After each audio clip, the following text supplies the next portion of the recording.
L'objet donc de cette très courte présentation, 45 minutes, c'est très bref, pour parler d'un sujet qui est celui, donc cela a été dit, du concours national de la résistance et de la déportation.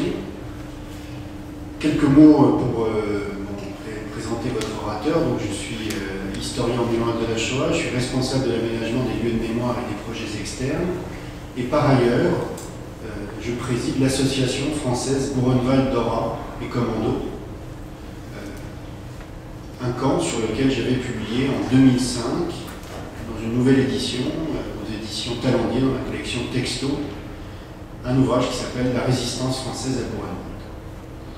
Donc je vais essayer d'aborder ce thème du concours, donc la négation de l'homme dans l'univers concentrationnaire nazi, avec ces deux focales-là, c'est-à-dire en entendant l'univers concentrationnaire nazi dans son champ, dans son spectre le plus large, c'est-à-dire à la fois ce que communément on distingue comme déportation de répression, de déportation de persécution.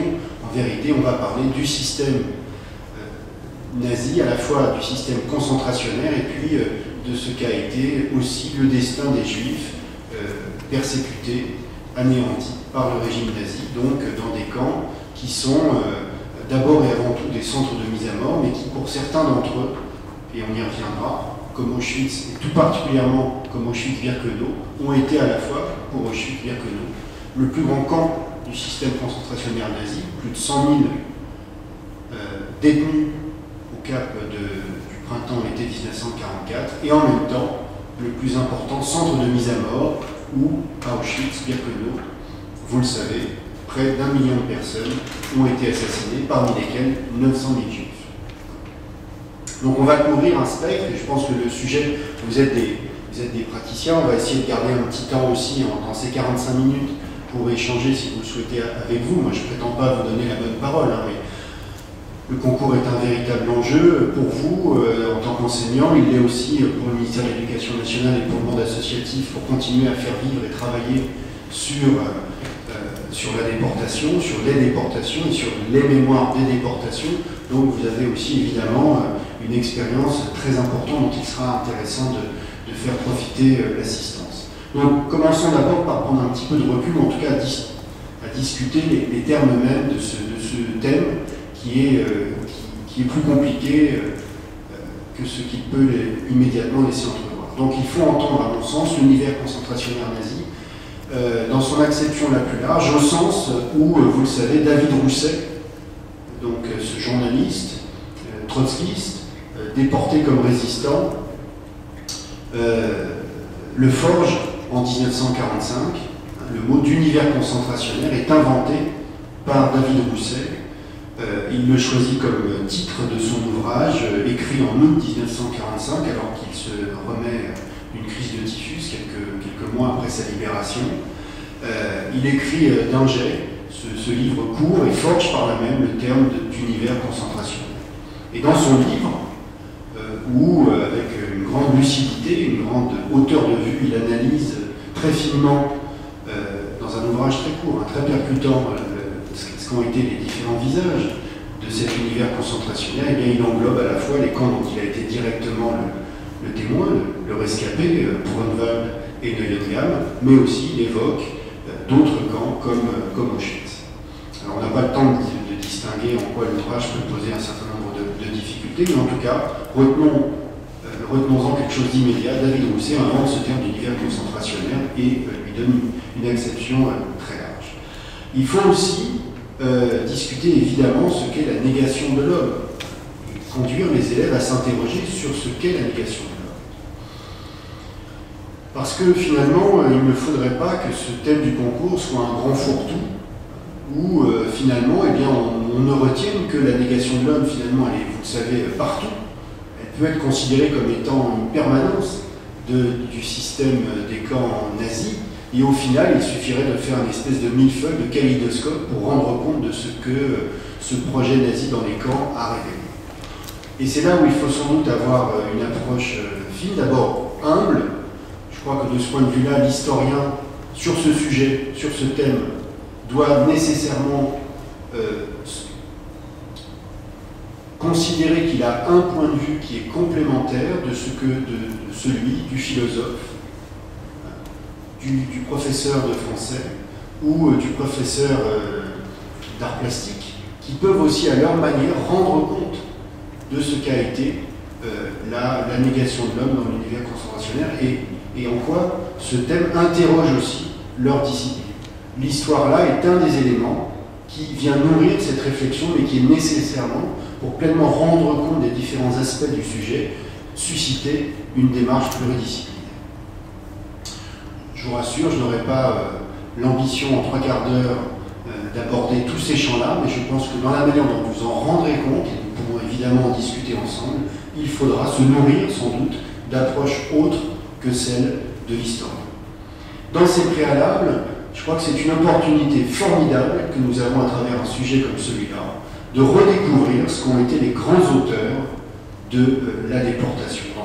Et je dis la déportation, là encore avec un champ très, très large, c'est-à-dire la nécessité de redécouvrir celles et ceux qui ont eu dans leur témoignage, mais qui parfois étaient également nourris de réflexion, à l'image des ouvrages de David Rousset, qui ont porté un regard tout à fait perçant sur ce qu'a été cet univers concentrationnel.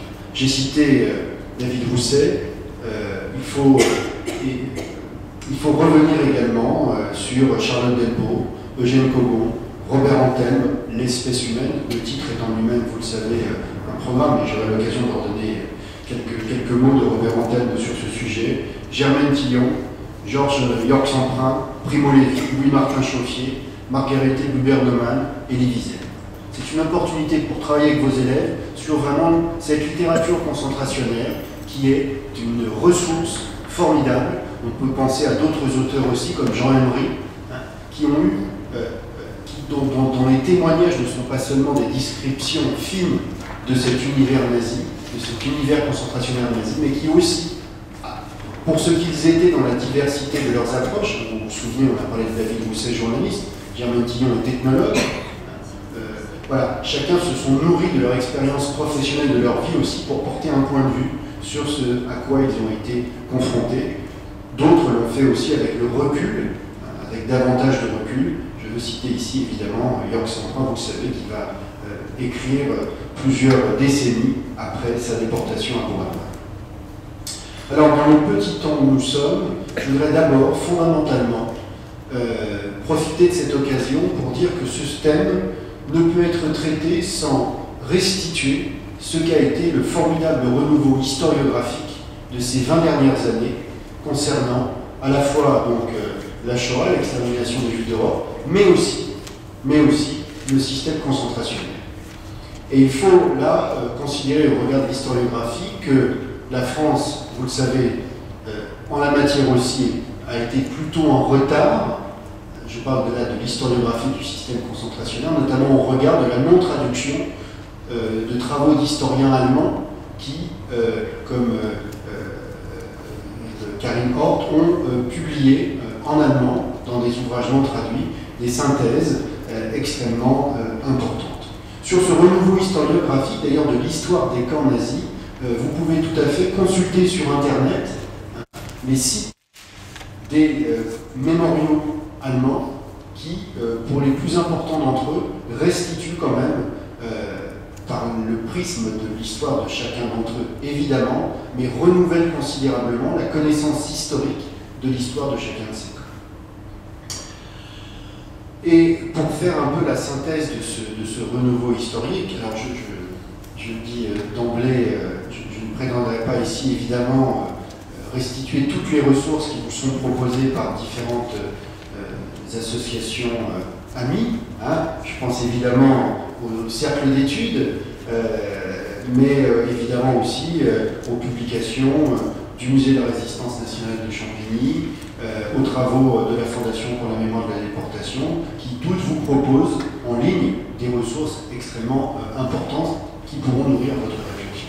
Mais dans le petit temps qui est le nôtre, je voudrais revenir en vous donnant quelques pistes sur ce renouveau. D'abord, vous citez quelques ouvrages qui, malgré tout en français, vous offrent vous offre l'opportunité de découvrir les travaux de ces historiens. Wolfgang Sofsky, S-O-F-S-K-Y, un ouvrage traduit en français en 1995, un sociologue, me semble-t-il, de formation, qui a intitulé sa recherche « L'organisation de la terreur », chez Kalman Levy. Ouvrage plus récent de Peter Clan, L'écriture des revenants, lecture de témoignages de la déportation politique, aux éditions Quinet 2014. Sur un thème comme celui-là, Peter Clan, qui est un professeur de littérature autrichien, ou allemand, autrichien. Salzbourg. De l'université de Salzbourg. Voilà, offre une étude tout à fait importante et opportune pour redécouvrir le sens et le contenu de ces témoignages. Sur les monographies d'un certain nombre de camps, outre les sites internet dont j'ai parlé, pour des mémoriaux allemands ou autrichiens des camps, ou polonais d'ailleurs, pour englober notamment les camps de Gross-Rosen et puis surtout d'Auschwitz ou de Majdanek. Vous avez en français, vous le savez, la recherche de Michel Fabreguet consacrée au camp de Mauthausen, qui avait été une thèse qui avait été publiée chez Honoré Champion en 2000. Même s'il faut reconnaître que ce renouveau historiographique porte davantage en français sur l'étude de la Shoah, notamment évidemment autour des travaux d'Annette Veviorka. J'en citerai évidemment deux pour mémoire. Un qui peut vous offrir une ressource tout à fait importante sur le sujet, vous savez, c'est déportation et génocide. Sa thèse de doctorat qui avait été publiée en 1994, je crois, aux éditions Plomb, et qui a été rééditée en édition de poche chez Pluriel. Chez Pluriel, vous trouverez également la réédition de l'ouvrage intitulé Auschwitz, la mémoire d'un lieu. Vous pourrez découvrir aussi les travaux, notamment, vous le savez, de Tal Brugman, notamment son petit ouvrage consacré au camp d'Auschwitz, aux éditions La Découverte, publié l'année dernière en 2015, ou un ouvrage, là encore, de synthèse, publié par Tal Brugman et Christophe Tarikon, sorti cette année, 100 mots de la Shoah, chez PUF dans la collection Que sais-je. Je ne parle pas des ouvrages de Florent Braillard, je ne parle pas des ouvrages de Christian Ingrao, qui sont autant d'ouvrages qui aussi en français, de chercheurs français, viennent porter un regard nouveau sur le nazisme. Je mettrai en avant deux ouvrages qui viennent appuyer mon propos. Le premier, c'est la restitution d'un colloque tenu à Caen et publié sous la direction de Tal Brugman, Laurent Joly et Annette Veviorka, Qu'est-ce qu'un déporté? Histoire et mémoire des déportations de la Seconde Guerre mondiale, publié chez CDRS édition en 2009. Un ouvrage extrêmement important, notamment une contribution de Tal Brugman sur les différentes catégories de déportés dans les camps, et qui sera pour vous une ressource importante, bien restituer sans confusion ce qu'a pu être le destin à l'échelle européenne de ces différents groupes de déportation, déportés résistants, déportés politiques, déportés de droit commun, témoins de Jéhovah, homosexuels, déportés juifs. La confusion également du vocabulaire, montrer les réalités historiques qui sous-tendent, c'est un soubassement historique fondamental sur lequel vous devez vous appuyer. Puis il y a les travaux de Johan Chapoutot, de l'Institut universitaire de France, qui, à la faveur de différents ouvrages, a vraiment été, je crois, le plus en pointe et le plus brillant dans ce renouveau historiographique sur l'appréhension du nazisme, et qui a publié une plaquette vraiment, je dirais, de grande qualité, Le nazisme, une idéologie en acte, un ouvrage de la collection de la documentation photographique, publié par la documentation française en 2012.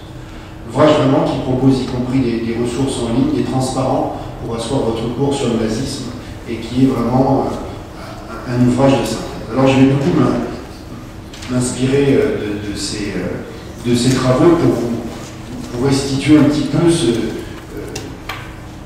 ce cadre historique qui doit sous-tendre vos travaux sur l'univers concentrationnaire nazi, et qui en même temps vient répondre à cette difficulté de cerner au mieux cette expression de négation de l'homme dans l'univers concentrationnaire.